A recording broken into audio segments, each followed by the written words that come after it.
Hello नमस्कार दोस्तों, स्वागत है आपका ज्ञान सेतु जी सेकंड में। चलिए आज का जो टॉपिक है वो है खिलजी वंश। तो दोस्तों जब हम लोग मीडिएवल हिस्ट्री पढ़ रहे थे तो उसमें पढ़ चुके थे कि दिल्ली सल्तनत। दिल्ली सल्तनत उसे को बोलते हैं कि दिल्ली पर 5 वंशों के द्वारा शासक किया जाता है। जो पहला वंश कौन था वो था गुलाम वंश।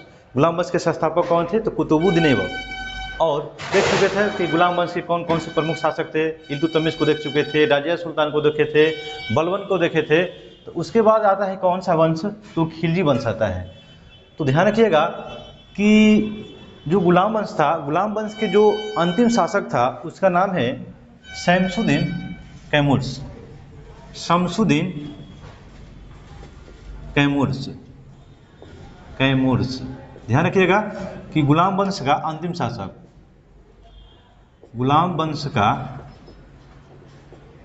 अंतिम शासक कौन थे वो था शमसुद्दीन कैमुर्स।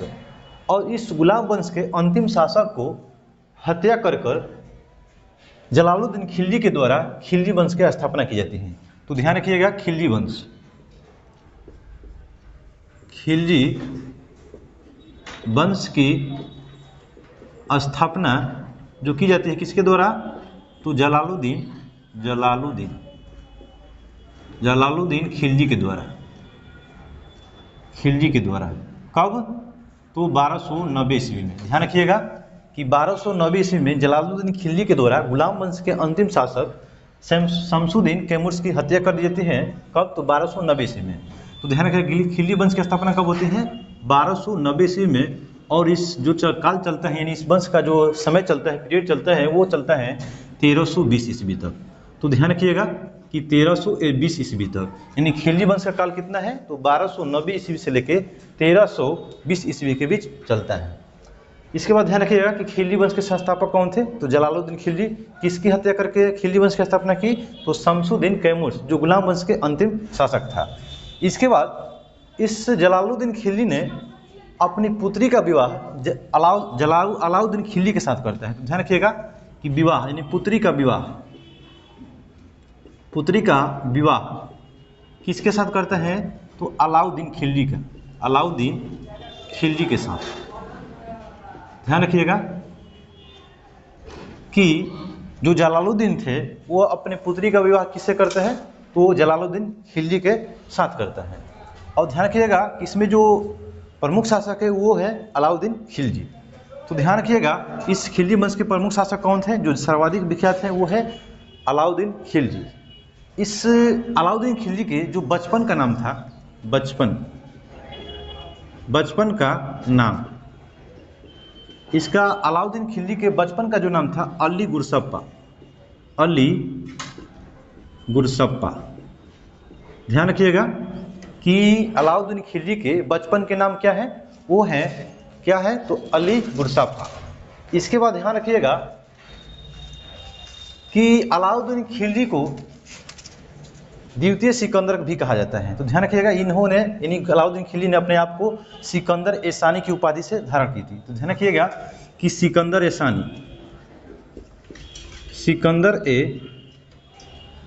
सानी की उपाधि किससे प्राप्त की हुई थी तो अलाउद्दीन खिलजी को प्राप्त हुआ था। सिकंदर ए सानी का मतलब हुआ द्वितीय सिकंदर, यानी ये ऐसा शासक था जो अपने आप को द्वितीय सिकंदर कहता था। ध्यान रखिएगा द्वितीय सिकंदर। ये अब क्या करता है कि जो ध्यान देना है इसकी हत्या कर किसकी हत्या कर तो जलालुद्दीन खिलजी के हत्या कर कब बनता है ध्यान रखिएगा 1296 ईस्वी में। 1296 ईस्वी में ये इसका राज्याभिषेक होता है। ध्यान रखना है यहाँ पे पहले कि जलालुद्दीन की खिलजी की हत्या कौन करता है तो वही कौन करता है ये करता है अलाउद्दीन खिलजी। ध्यान रखिएगा कि जलालुद्दीन की खिलजी हत्या किसके द्वारा की जाती है अलाउद्दीन खिलजी के द्वारा की जाती है। कब की जाती है तो 1296 ईस्वी में की जाती है। और 1296 ईस्वी में दिल्ली पर क्या करता है राज्याभिषेक करवाता है कौन अलाउद्दीन खिलजी। ध्यान रखिएगा कि जो जलालुद्दीन खिलजी था ये जो है जलालुद्दीन खिलजी था ये अपना राज्याभिषेक कहाँ करवाया था कि लोखरी में करवाया था कि लोखरी। ध्यान रखना है कि कब करवाया था तो 1290 ईस्वी में। ध्यान रखना है कि खिलजी वंश के जो संस्थापक थे जलालुद्दीन खिलजी वो अपना राज्याभिषेक कहाँ करवाया? तो किलिखुरी में करवाया। कब कराया? तो 1290 ईस्वी में। कुछ समय के बाद जलालुद्दीन खिलजी किसके साथ विवाह करते हैं अपने पुत्री की? तो वो करते हैं अलाउद्दीन खिलजी के साथ करते हैं। और इस अलाउद्दीन खिलजी ने जलालुद्दीन की हत्या कर देती है। तो जलालुद्दीन की हत्या कब करते हैं? ये 1296 ईस्वी में करते हैं, इलाहाबाद के क्षेत्र में कर देते हैं। और ये अपना दिल्ली में क्या करते हैं? राज्याभिषेक करवाते हैं। तो ध्यान रखिएगा, राज्याभिषेक। ध्यान रखना है कि अलाउद्दीन खिलजी किसकी हत्या कर देते हैं? तो जलालुद्दीन खिलजी के करते हैं। कब करते हैं? तो 1296 ईस्वी में करते हैं। और ये अपना दिल्ली में क्या करते हैं? राज्याभिषेक करवाते हैं। अलाउद्दीन खिलजी के बचपन का जो नाम था वो था अली गुरसप्पा और सिकंदर एसानी। इसने सिकंदर एसानी की उपाधि धारण की थी। इसे द्वितीय सिकंदर अपने आप को कहता था।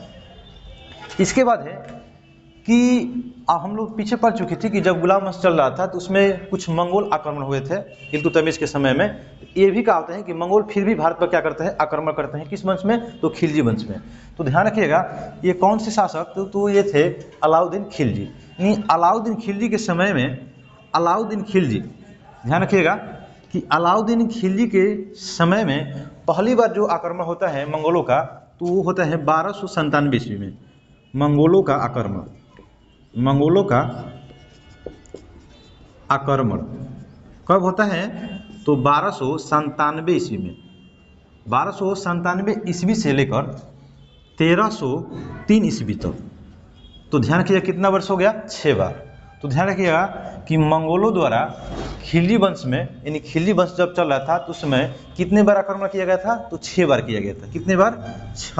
6 बार।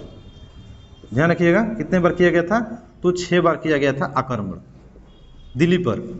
किस पर? तो दिल्ली पर। उस समय दिल्ली के शासक कौन थे? सुल्तान कौन थे? वो थे अलाउद्दीन खिलजी थे। अगर आपसे पूछा जाए कि किसके समय सर्वाधिक मंगोलों ने आक्रमण किया है, तो वो किया है अलाउद्दीन खिलजी के समय किया है। पहली बार कब किए? तो 1297 ईस्वी में किए। कब तक? तो 1303 ईस्वी तक। तो ध्यान रखना है कि मंगोलों का आक्रमण कब होता है भारत पर, यानी खिलजी वंश के समय, तो 1297 ईस्वी में होता है। कितने बार होता है? तो 6 बार करते हैं।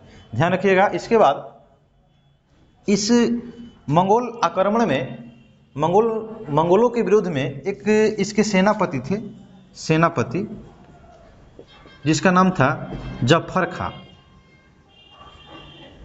इस जफर खां की मृत्यु मंगोलों के विरोध में हुआ। तो मंगोलों से युद्ध करते हुए कौन मारा गया?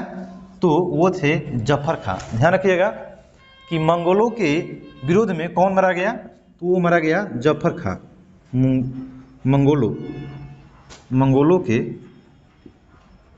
मंगोलों के युद्ध में।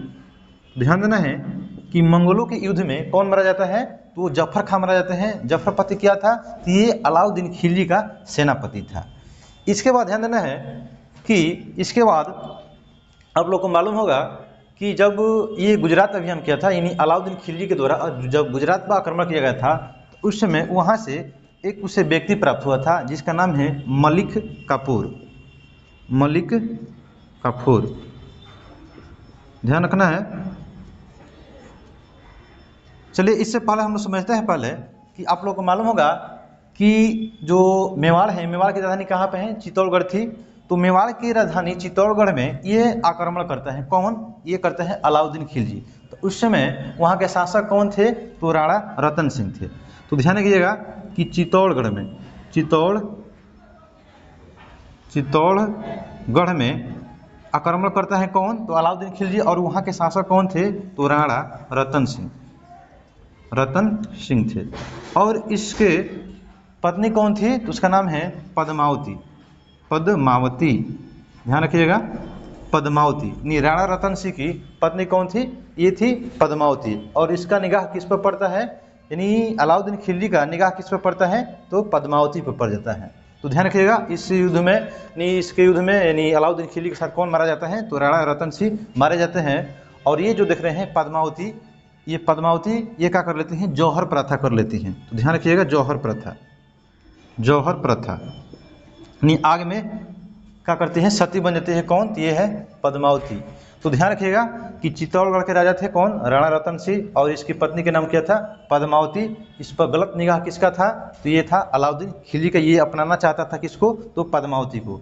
ध्यान रखिएगा यहाँ से एक पुस्तक है पद्मावत पुस्तक। कौन सी पुस्तक है, इसी के नाम पर पद्मावत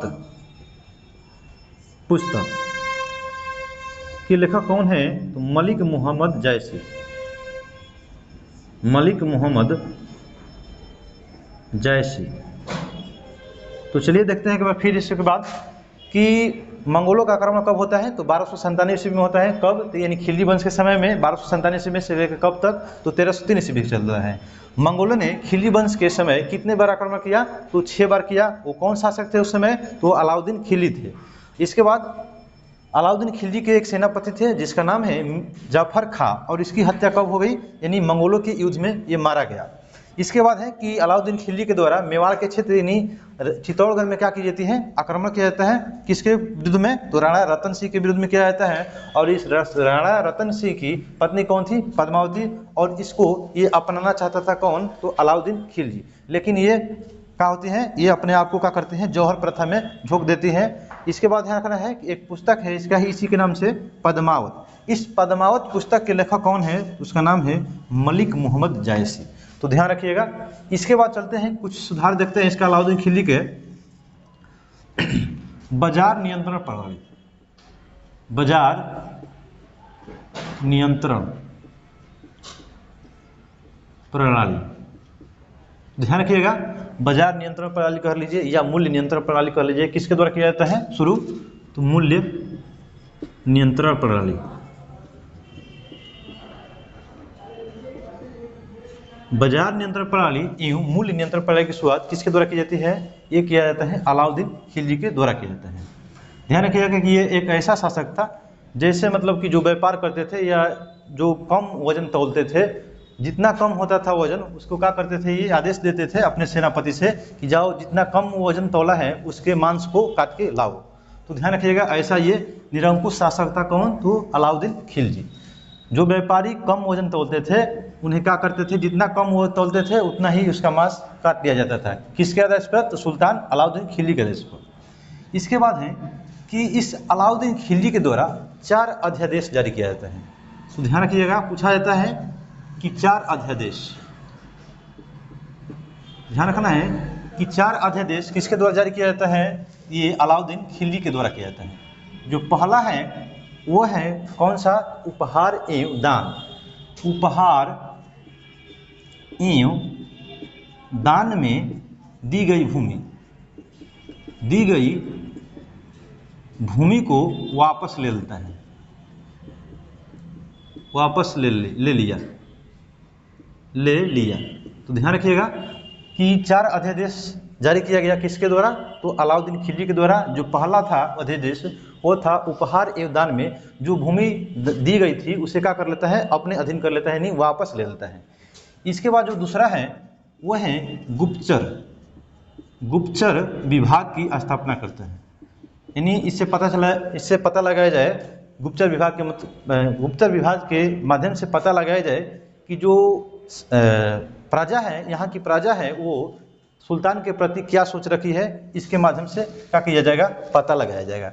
इसके बाद है कि भांग, ठीक है, भांग हो गया, जुआ हुआ, यानी जितने भी नशीले पदार्थ थे, नशा हो गया, इस पर क्या है, इन शराब पर इस पर क्या कर दिया गया, प्रतिबंध लगा दिया गया। तो ध्यान रखना है तीसरे अध्यादेश में क्या किया गया, इस अलाउद्दीन खिलजी के द्वारा भांग, जुआ, शराब ये सब का कर दिया गया, प्रतिबंध कर दिया गया, ताकि ये जो लोग हैं आपस में जुड़ेंगे नहीं। तो ध्यान रखना है। इसके बाद चौथा जो है वो है, ये क्या करते हैं कि जो एक दूसरे के दावत पर बुलाए जाते हैं व्यक्ति को, जो अमीर एवं गरीब एक दूसरे को क्या करते थे, दावत पर बुलाते थे, उसको भी क्या करता है, ये समाप्त कर देता है। तो ध्यान रखना है दावत को भी कौन समाप्त कर देता है, ये अलाउद्दीन खिलजी करता है। इसके बाद अलाउद्दीन खिलजी के द्वारा भू राजस्व की दर, भू राजस्व की दर उपज के 1/2 भाग कर दिया गया। ध्यान रखिएगा, 2 भाग कर दिया। ध्यान रखिएगा कि ऐसा एक शासक था, ये सुल्तान था कौन? अलाउद्दीन खिलजी, जो भू राजस्व यानी टैक्स की दर को बढ़ाकर यानी उपज के कितना कर दिया? तो 1/2 भाग कर दिया है। इसके बाद है खम्स। ये खम्स जो देख रहे हैं, ये खम्स क्या है? ये लूट का माल है, लूट का माल या धन कहिए, लूट का धन।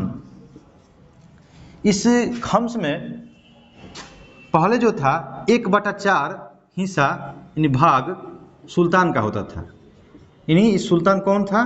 तो अलाउद्दीन खिलजी।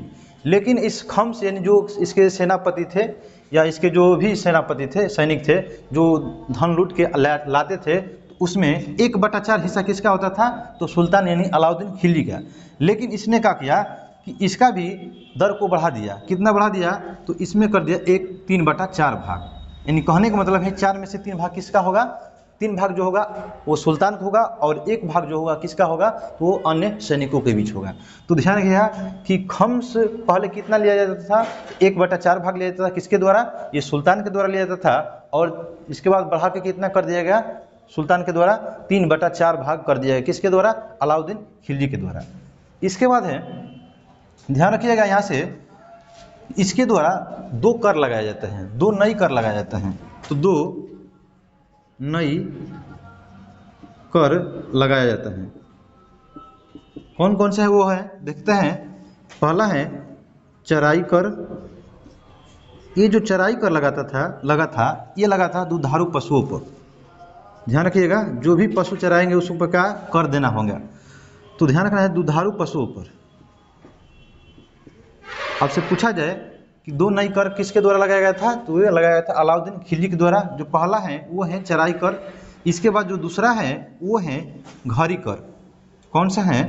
यहाँ पर लिख देते हैं। दूसरा जो है वो है घरी कर, यानी कहने का मतलब है झोपड़ी एवं घर पर, झोपड़ी एवं घर पर लगने वाला कर कौन था? तो वो था घरी कर। तो ध्यान रखिएगा घरी कर। अगर आपसे पूछा जाए कि अलाउद्दीन खिलजी के द्वारा कितनी नई कर लगाया गया था? 2 चराई कर जो लगाया था दुधारू पशुओं पर लगाया था, और जो घरी कर था वो किस पे लगाया था? झोपड़ी यानी घरों पर लगाया गया था। इसके बाद ध्यान रखना है यहाँ पे कि जब गुजरात अभियान के दौरान मलिक कफूर प्राप्त हुआ, किसको? तो ये अलाउद्दीन खिलजी को। ध्यान रखना है कि जब ये गुजरात पर आक्रमण किया था अलाउद्दीन खिलजी, तो ये एक व्यक्ति मिला था, इसको कौन है? तो उसका नाम है मलिक काफूर, मलिक काफूर। ध्यान रखिएगा, ये मलिक जो काफूर था, ये जो था एक प्रकार से हिंजड़ा था। ठीक है, ध्यान रखिएगा, ये हिंजड़ा था, डांस किया करता था, यानी नृत्य किया करता था। और इसको अलाउद्दीन खिलजी ने इसे 1000 दिनार में खरीद लिया। तो ध्यान रखिएगा कि 1000 दिनार में, और इसे 1000 दिनार में खरीदा कौन? तो अलाउद्दीन खिलजी। किसको? तो मलिक काफूर को 1000 दिनार में खरीदा, और इसे 1000 दिनार के नाम से भी जाना जाता है। तो ध्यान रखिएगा, नाम से भी जाना जाता है। अगर पूछा जाए कि 1000 दिनार के नाम से कौन से व्यक्ति प्रचलित हैं, तो वो है मलिक काफूर। क्योंकि किस लिए जाना जाता है? क्योंकि अलाउद्दीन खिलजी के द्वारा इस मलिक काफूर को 1000 दिनार में खरीद लिया गया था। इसके बाद ध्यान रखना है कि इसी के नेतृत्व में, इसी के यानी मलिक काफूर के ही नेतृत्व में जो अलाउद्दीन खिलजी था, ये दक्षिण भारत पर आक्रमण करने का योजना बनाता है। और किसको भेजता है? तो मलिक काफूर को भेजता है, यानी दक्षिण भारत को जीतने के लिए किसको भेजता है? तो ध्यान रखिएगा कि दक्षिण भारत को जीतने के लिए किसको भेजता है? तो मलिक काफूर को, मलिक काफूर को। और उस समय जब दक्षिण भारत पर आक्रमण किया गया था अलाउद्दीन खिलजी के द्वारा, किसके नेतृत्व में? मलिक काफूर के नेतृत्व में। तो उस समय यानी दक्षिण भारत के जो राजा थे, शासक थे, उनका नाम है रामचंद्र देव। रामचंद्र देव। ये रामचंद्र देव जो थे, रामचंद्र देव थे, ये देवगिरी के शासक थे। देवगिरी कहाँ पड़ता है? तो ये पड़ता है महाराष्ट्र में। तो ध्यान रखिएगा कि दक्षिण भारत को जीतने के लिए अलाउद्दीन खिलजी के द्वारा किसको भेजा गया था? मलिक काफूर को भेजा गया था। और उस समय वहाँ के शासक कौन थे? तो यानी देवगिरी के कौन शासक थे? रामचंद्र देव। ध्यान रखिएगा कि जब मलिक काफूर द्वारा दक्षिण भारत पर आक्रमण किया गया था, तो उस समय वहाँ के शासक कौन थे? रामचंद्र देव, जो कहाँ के थे? महाराष्ट्र के क्षेत्र यानी देवगिरी के थे। और ध्यान रखिएगा इन्होंने क्या किया कि कुछ इस संधि को स्वीकार, और इस रामचंद्र देव को अलाउद्दीन खिलजी के द्वारा एक उपाधि दी जाती है। उपाधि, कौन सी उपाधि? तो रायन की उपाधि। ध्यान रखिएगा कि रायन की उपाधि किसे दिया जाता है? रामचंद्र देव को दिया जाता है। किसके द्वारा? अलाउद्दीन खिलजी के द्वारा। तो चलिए एक बार फिर से रिकवर करते हैं कि सबसे पहले यानी किस सुल्तान के द्वारा सबसे पहले बाजार नियंत्रण प्रणाली की शुरुआत किया गया था? तो वो है कौन? तो अलाउद्दीन खिलजी, या इसे कह लीजिए मूल्य नियंत्रण प्रणाली। इसके बाद है कि अलाउद्दीन खिलजी के द्वारा कितने अध्यादेश जारी किया जाता है? तो 4 किया जाता है। पहला जो है उपहार एवं दान में जो दी गई भूमि थी उसे क्या कर लिया? वापस कर लिया। और दूसरा जो है गुप्तचर विभाग की स्थापना होती है ताकि प्रजा की बात क्या है, यानी विचार क्या सोच रहे हैं किसके प्रति? तो ये राजा के प्रति। इसके बाद है भांग एवं जुआ शराब आदि पर क्या कर दिया गया? प्रतिबंध कर दिया गया। तो ध्यान रखें, भांग जुआ शराब को क्या कर दिया? प्रतिबंध कर दिया। और दावत, जो अमीर गौरव जो होते थे उनके बीच दावत होता था, बुलाए जाते थे, तो ध्यान रखें वो भी बंद कर दिया। इसके बाद अलाउद्दीन खिलजी के द्वारा भू राजस्व की दर उपज के 1/2 भाग कर दिया गया। ध्यान रखिएगा कि भू राजस्व की दर अलाउद्दीन खिलजी के द्वारा कितना कर दिया गया था? तो उपज के 1/2 भाग कर दिया गया था। इसके बाद खम्स। ये खम्स क्या है? तो लूट का माल है, जो अलाउद्दीन खिलजी के जो सेनापति थे या जो भी सैनिक थे वो जो धन लूट के लाते थे उसी को बोलते हैं खम्स।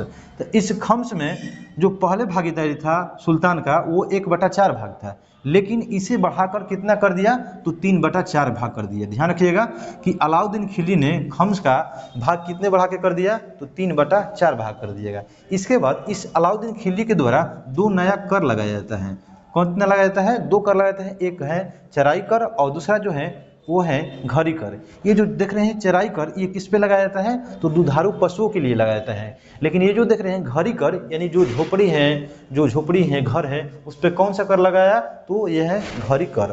तो ध्यान रखिएगा इन बातों को। इसके बाद देखें हम लोग कि मलिक काफूर जो था ये कहाँ से प्राप्त हुआ था अलाउद्दीन खिलजी को?